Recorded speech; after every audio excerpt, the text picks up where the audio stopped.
Greetings and welcome, friends, ladies and gentlemen, boys and girls, math fans of all ages. The moment you've been waiting for, page 142. I know you've been looking forward to this all semester long so far, and here we are, finally at last. We're talking about proofs with parallel lines. And here I'm going to go over some of the problems, page 142. Big ideas, gematria.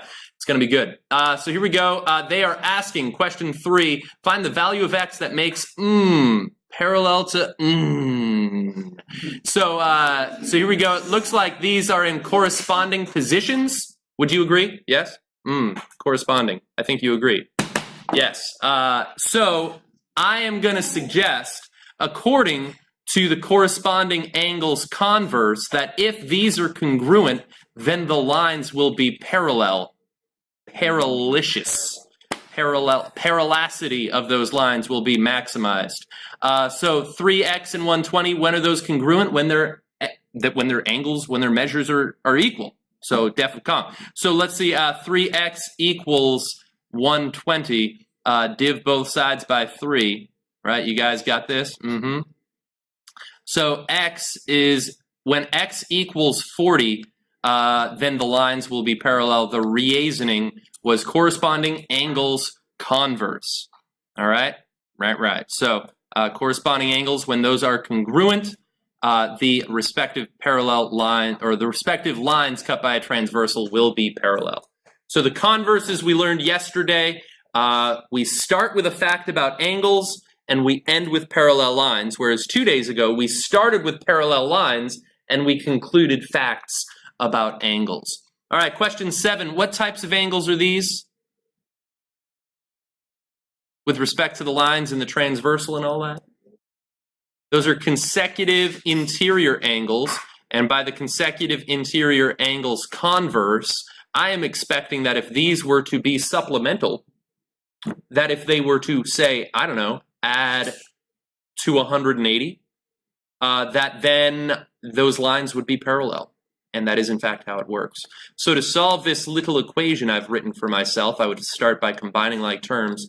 X plus 2x is 3x equals 180. Div both sides by 3. Hey, I feel like I did that before. And I'm going to get x equals 60. Right. And by corresponding consecutive interior angles theorem, oh man, color me embarrassed. Converse, those lines will be parallel if x is equal to 60, which, yeah, it makes sense, right? If this was 60 degrees and this was 120, yeah, that makes sense. That done just makes sense. All right. Here we go. Prove it. Prove it. What everybody loves. Did you guys try problem 11? Yeah, we tried. Let me draw a little picture. Bam, there's a line. There's a line. Let's draw a transversal. Like so.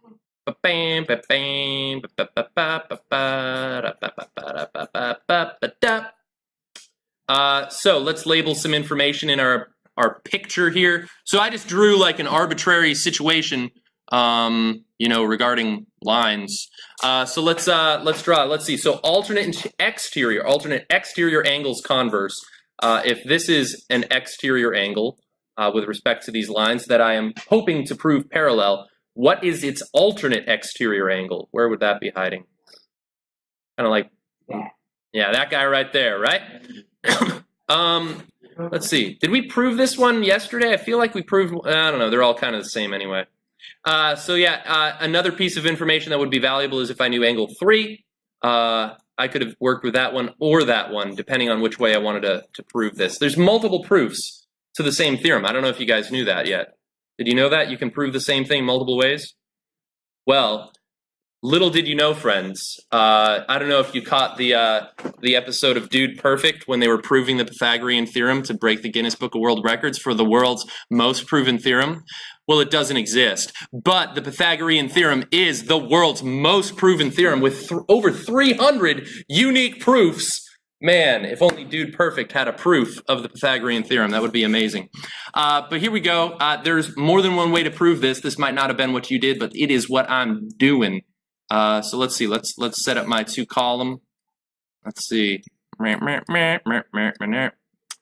So how are you guys feeling about proofs? I mean, are you feeling it, Mr. Krabs? Are you feeling it? Are you getting like a little warmer with this? Wow, man, you guys can't handle the SpongeBob references. Let's see. Statement, reason.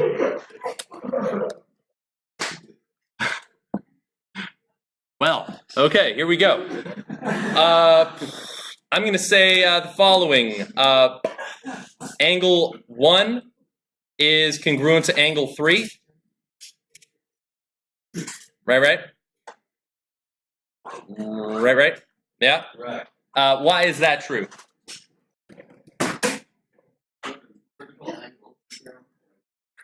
Yeah, vertical angles theorem. Let's see, and now, actually I started in a weird spot here, but that's okay. According to the converse, it's assumed that this angle and this angle are already congruent. All right, we're starting with that assumption. So I should also list that. I'll say that angle 1 is congruent to angle 2. That would have been given. I could have swapped the order on this. I'm fine with it, though. So that's the case. And now notice, I believe, through some sort of transitive property, I could conclude something about angles 2 and 3. Yeah, those are going to be congruent by trans prop of congruence. Whoa, that was just like, wow, that was a very excited congruent symbol. It just had like the most equality and congruence. So those are congruent, and since those are congruent, I believe, let's see if I named my lines, I'll say L is parallel to M. And the reason those are parallel is the corresponding angle's converse. So once I knew this was true, then I would have been able to prove that this was true, is kind of the idea as to how that works. All right? We're going to get better at these proofs, friends. Don't you worry. Let's see. Here we go. I like these ones. This is going to be rapid fire. Decide whether there's enough information to prove that M is parallel to N. Problem 13. Do you think those lines are parallel, friends? I'm going to say yes. Does anyone know why? Alternate interior angles converse. If those angles are congruent, then the lines are parallel. Okay, how about 15? No. Is there a situation, is there a particular angle measure in which that would have worked out?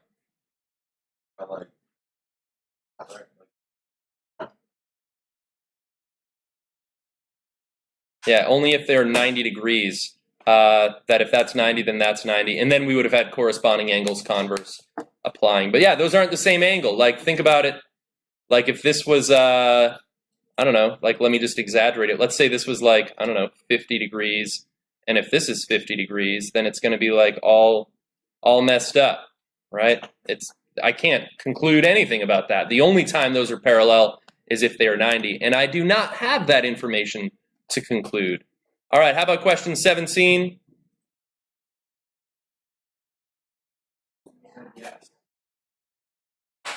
M and N. Well, those are congruent because of vertical angles. But I don't know anything about the angles regarding line N to relate to any of those. So I can't prove that M is parallel to N, right? N could just be anywhere. There's like, N could just be anything. It'd just be all over the place. So the answer is no, or just N. No. Let's see. I think I've got. Look at this, guys. Are you ready for this? I'm pumped. Look at this. I love it, guys. These are like triangles. We're actually getting into shapes. We've been working with parallel lines for so long. Oh my goodness, I'm so excited. I can't wait until we're actually just dealing with proofs with triangles and parallelograms and golden grams. So here we go. Let's set up my 2 columns. I'll set it up over here. This seems like a spot. Did anyone try this problem? Now, even if you couldn't prove it, hopefully there was still at least a lot of things that you could tell me that you know are true. All right, so like you could at least start with that. So let's see, statement reason. Okay, so let's see, what do I know is true? So let's see, I'll do the given, right? You could have at least set up that. Let's see, oh, I need an angle symbol there. Given angle 1 is congruent to angle 2. Let's even label that in our sketch. And I know that angle 3 is congruent to angle 4. All right. So you guys at least should have gotten this far. Like this is bare minimum what you should have had going for yourself last night. Okay. So, do you have a thought, Isaiah? Yeah. Yeah, I agree. And do you have a reason for that? Vat. Delicious vat of juicy angles here. Yum. Oh, wow. Just a vat of them. So angle 2 is congruent to angle 3 by vertical angle theorem. I'm thinking where we would go next is some sort of transitive property of congruence. All right, what would be a helpful fact to say regarding transitive property of congruence? Isaiah, for the round 2. Angle 1 is congruent to 3. Anyone want to stretch it even further? Haley? Angle 1 is congruent to angle 4. Right. So you had multiple versions. That's fine. You would have gotten 100% on a test or quiz, so don't you worry.